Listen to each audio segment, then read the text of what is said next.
Hindi stories. छोटे हैं तो क्या हुआ। एक हाथी को अपनी शक्ति पर बड़ा घमंड था। छोटे जानवरों को वह अपने सामने बिल्कुल कमजोर समझता था। वह धमधम करके चलता था, जिससे आसपास के छोटे प्राणी डर जाते थे। चलते समय वह यह भी नहीं देखता था कि पांव के नीचे क्या आ रहा है। कितने ही छोटे कीड़े और जानवर उसके पांव के नीचे पिचकर मर जाते थे।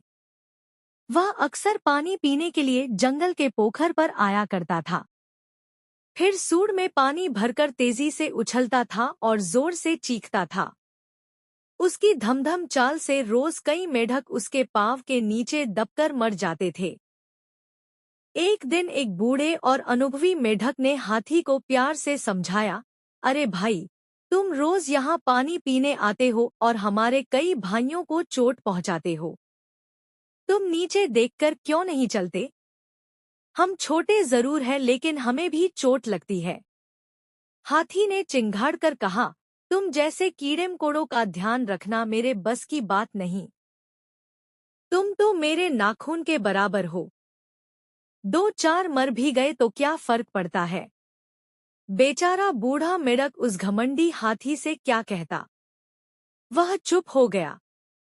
उसने आसपास के छोटे जानवरों से बात की।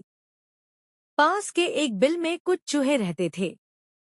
मेढक ने चूहों से अपनी समस्या कही। एक चूहा बोला, वैसे तो हम सच में हाथी के नाखून के बराबर ही हैं, लेकिन हम सब मिल जाएं तो बड़े हाथी का मुकाबला भी कर सकते हैं।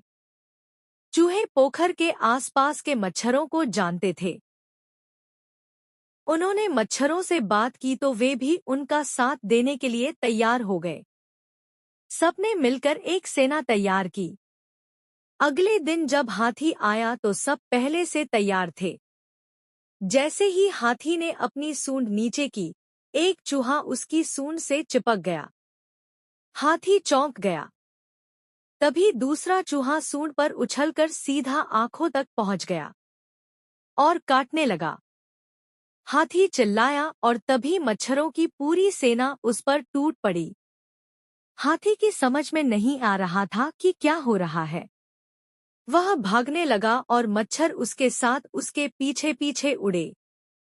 वे तब तक उसे काटते रहे जब तक कि हाथी गिर नहीं पड़ा। उस दिन के बाद वह कभी वहां नहीं आया। इस तरह छोटे छोटे जानवरों ने मिलकर एक विशाल घमंडी हाथी को हरा दिया।